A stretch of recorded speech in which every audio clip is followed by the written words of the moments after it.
Hello future medicos, this is doctor Aarti है। So हम लोग यहाँ पे क्लास 12 का बायोलॉजी के एमसीक्यूज़ कर रहे हैं। तो आज हम लोग चैप्टर 7 इवोल्यूशन का करने वाले हैं। तो चलिए स्टार्ट करते हैं। जो चैनल पे नए हैं प्लीज़ सब्सक्राइब कीजिए मेरे चैनल को। ये आपके ही नीट 2024 के लिए बहुत ज़्यादा हेल्पफुल रहने वाला है। मैं क्लास 11th का भी ऑलमोस्ट सारा करवा चुकी हूँ। क्लास 12th का अपना 7 चैप्टर तक चल रहा है अभी। तो चलिए स्टार्ट करते हैं। क्वेश्चन नंबर 1 देखते हैं। Which scientist proposed the theory of natural selection? Natural selection का थ्योरी किसने प्रपोज किया था? कौन सा साइंटिस्ट ने?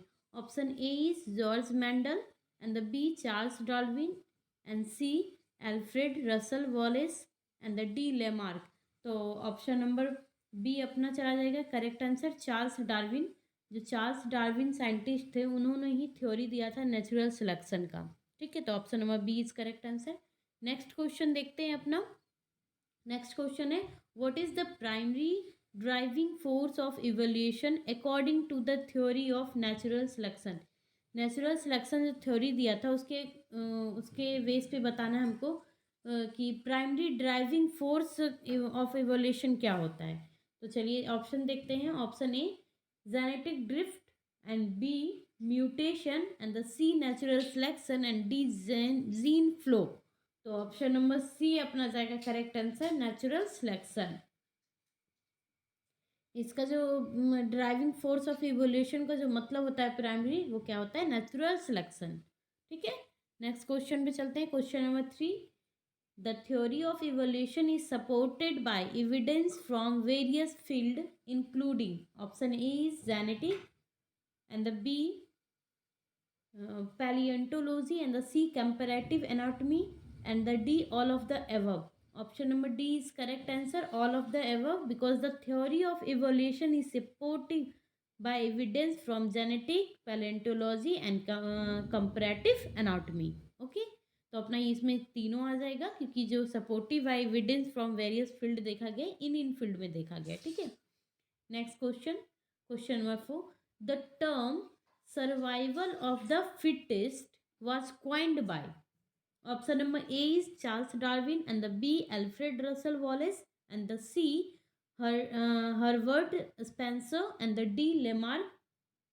Option number C Herbert Spencer जो थे साइंटिस्ट, इन ये जो टर्म है यही टर्म को सर्वाइवल ऑफ द फिटेस्ट कहा गया। ठीक है, चलिए नेक्स्ट क्वेश्चन देखते हैं। Question number 5, the wings of bats and the wings of birds are an example of। कह रहा कि एक तो चमगादड़ का और एक पक्षी का, इन दोनों के जो विंग्स होते हैं वो किसका एग्जाम्पल है? Option number A is analogous structure and the B homologous structure and the C vestigial structure and the D adaptive structure. तो option number B homologous structure है। बैट्स का विंग्स और वर्ड्स के विंग्स, ये दोनों homologous structures होते हैं। ठीक है, और इसमें स्ट्रक्चर्स, होमोलोगस स्ट्रक्चर होता क्या है? ये होता है share a common evolutionary origin such as the wings of bat and birds. Okay, next question, question number 6, what is convergent evolution? Option number A is evolution of similar traits in different species and the B is evolution of different traits in similar species and the C is evolution of vestigial structure and the D is evolution of homologous structure।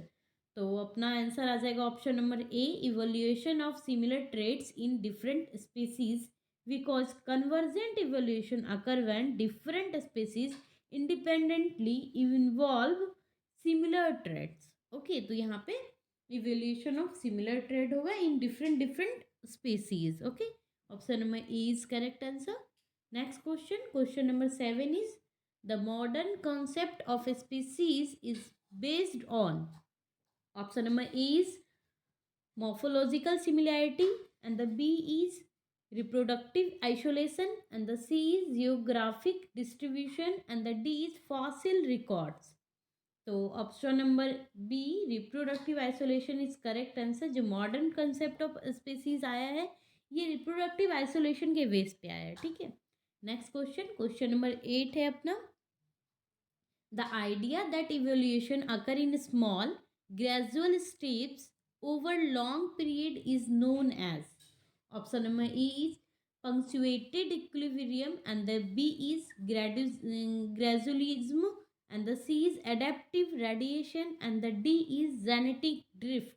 Option number B gradualism जो होगा ये अपना correct answer जाएगा, because gradualism purpose, इसका purpose होता है that evolution occur through a slow continuous process. Okay, next question, question number 9. The process of the formation of a new species. कह रहा है कि formation of a new species के process को क्या कहते हैं. ठीक है, option number A is speciation, and the B is extinction, and the C hybridization, and the D is convergent evolution. Option number A is aspiration is correct answer, because aspiration is a process by which new species arise. Okay, next question number 10. The four limbs of humans, bats and whales, despite different function, share a common skeletal structure. This is an example of. Option देखते हैं. Option number A is analogous structure, and the B is homologous structure, and the C is vestigial structure, and as usual D is adaptive structure. तो option number B अपना correct answer जाएगा.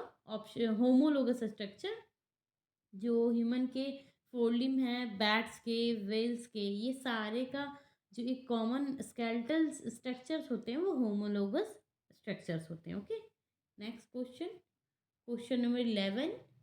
Which of the following is an example of artificial selection. Artificial selection का बताना example हम लोगों को. Option number A is natural selection in wild populations, and the B breeding of dogs for specific traits, and the C evolution of antibiotic resistance in bacteria, and the D is pesticide resistance in insect. तो option number B अपना correct answer चला जाएगा, breeding of dog for specific traits, because artificial selection involves the international breeding of organism for a specific trait by humans. Okay, next question, question number 12.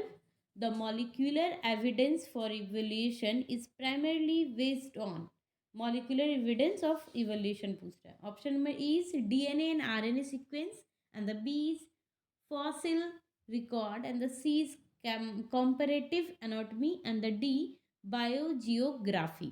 Option number A is correct answer, DNA and RNA sequence, because molecular evidence such as DNA and RNA sequence provide insight into evolutionary relationship. Okay, next question, question number 13.